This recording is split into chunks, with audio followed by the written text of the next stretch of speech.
Hi hello ಎಲ್ಲರಿಗೂ ನಮಸ್ಕಾರ. Simple ಆಗೊಂದು ರುಚಿಗೆ ಸ್ವಾಗತ. ಇವತ್ತು ನಾವು ತೊಂಡೆಕಾಯಿ ಪಲ್ಯನ ಯಾವ ರೀತಿ ಟೇಸ್ಟಿಯಾಗಿ ಮಾಡ್ಕೊಳ್ಳೋದು ಅಂತ ನೋಡೋಣ. ಇದು ನಾವು ಹೊರಗಡೆ ಮದುವೆ ಮನೆಯಲ್ಲಿ ಅಲ್ಲಿ ತಿಂತೀವಲ್ವ, ಸೇಮ್ ಅದೇ ಟೇಸ್ಟ್ ಇರುತ್ತೆ. ನಾವು ಅದೇ ರೀತಿ ಮನೆಯಲ್ಲೂ ಸಹ ತುಂಬ ಸುಲಭವಾಗಿ ಮಾಡ್ಕೊಳ್ಬೋದು.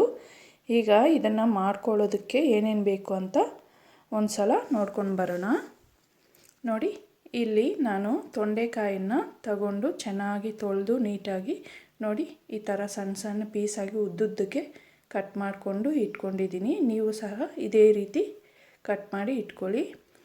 ಈಗ ಅದಕ್ಕೆ ಮಸಾಲೆಗೋಸ್ಕರ ನಾನಿಲ್ಲಿ ಒಂದು ಅರ್ಧ ಟೀ ಸ್ಪೂನಷ್ಟು ಜೀರಿಗೆ, 1 ಟೀ ಸ್ಪೂನಷ್ಟು ಕಡಲೆಬೇಳೆ, ಸ್ವಲ್ಪ ಶೇಂಗಾ ಬೀಜ, ಹಾಗೆ 2 ಒಣಮೆಣಸು, ಹಾಗೆ 2 ಬಾಡಿಗೆ ಮೆಣಸಿನ್ಕಾಯಿ ಅಂತಾರಲ್ಲ ಅದನ್ನು ಸಹ 2 ತಗೊಂಡಿದ್ದೀನಿ.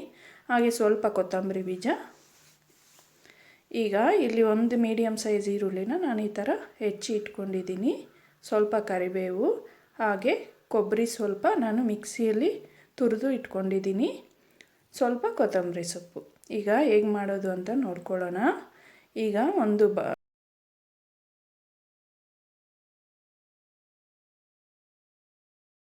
ನಾನಿಲ್ಲಿ ಒಂದು ಕುಕ್ಕರ್ ತಗೊಂಡು ಅದರಲ್ಲಿ ತೊಂಡೆಕಾಯನ್ನು ಸೇರಿಸಿ ಒಂದು ಅರ್ಧ ಟೀ ಸ್ಪೂನಷ್ಟು ಉಪ್ಪು, ಹಾಗೆ ಒಂದು 1/4 ಟೀ ಸ್ಪೂನಷ್ಟು ಅರಿಶಿನ ಹಾಕಿ ಒಂದು ಸಲ ಚೆನ್ನಾಗಿ ಮಿಕ್ಸ್ ಮಾಡಿ ಒಂದು 1/4 ಲೋಟದಷ್ಟು ನೀರು ಹಾಕ್ತೀನಿ. ಅಷ್ಟೇ ಸಾಕಾಗತ್ತೆ. ಕೇವಲ ಒಂದೇ ಒಂದು ವಿಜಿಲ್ ಮಾತ್ರ ನಾವು ಇದನ್ನು ಕೂಗಿಸ್ಕೊಳ್ಬೇಕು ಫ್ರೆಂಡ್ಸ್. ತುಂಬ ಹೊತ್ತು ಇಟ್ಟರೆ ನುಣ್ಣಗಾಗ್ಬಿಡುತ್ತೆ. ಈಗ ಒಂದು ಚಿಕ್ಕ ಬಾಣಲಿ ತಗೊಂಡು ಅದರಲ್ಲಿ ಶೇಂಗಾ ಬೀಜನ ಹಾಕ್ಕೊಂಡು ಲೋ ಫ್ಲೇಮಲ್ಲಿ ಇಟ್ಕೊಂಡು, ಹಾಗೆ ಕಡಲೆಬೇಳೆನೂ ಸ್ವಲ್ಪ ಹಾಕ್ಕೊಂಡು ಒಂದೇ 1 ನಿಮಿಷ ಕಾಲ ಹುರ್ಕೊಳ್ತೀನಿ.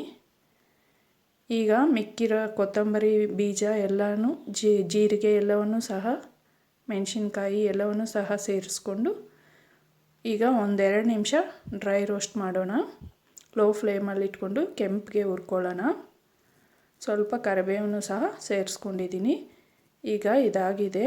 ಇದನ್ನು ಕಂಪ್ಲೀಟಾಗಿ ಆರೋದಕ್ಕೆ ಬಿಟ್ಟು ನಾವು ಮಿಕ್ಸಿ ಮಾಡ್ಕೊಳ್ಬೇಕಾಗುತ್ತೆ ತರ್ತರಿಯಾಗಿ. ಈಗ ಇದನ್ನು ಪಕ್ಕಕ್ಕಿಟ್ಟು ಒಂದು ಪಾತ್ರೆ ಇಟ್ಕೊಂಡು ಅದಕ್ಕೆ 1-2 ಟೇಬಲ್ ಸ್ಪೂನಷ್ಟು ಎಣ್ಣೆ ಹಾಕ್ಕೊಂಡು ಈಗ ಅದಕ್ಕೆ ಸ್ವಲ್ಪ ಸಾಸಿವೆನ ಹಾಕ್ಕೊಳ್ಳೋಣ. ಅದು ಸಿಡಿದ ನಂತರ ಸ್ವಲ್ಪ ಕಡಲೆಬೇಳೆನೂ ಸಹ ಹಾಕ್ಕೊಳ್ಳೋಣ. ಈಗ ಸ್ವಲ್ಪ ಕರಿಬೇವಿನ ಸೊಪ್ಪನ್ನು ಹಾಕ್ಕೊಳ್ಳೋಣ. ಈಗ ಈರುಳ್ಳಿಯನ್ನು ಸೇರಿಸ್ಕೊಂಡು ಚೆನ್ನಾಗಿ ಮಿಕ್ಸ್ ಮಾಡೋಣ.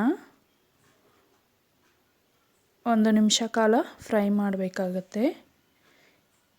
ಈಗ ಇದಕ್ಕೆ ನಾವು ರೆಡಿ ಮಾಡ್ಕೊಂಡು ಇಟ್ಕೊಂಡಿರೋಂಥ ಮಸಾಲೆನೂ ಸ್ವಲ್ಪ 1-2 ಸ್ಪೂನಷ್ಟು ಸೇರಿಸೋಣ.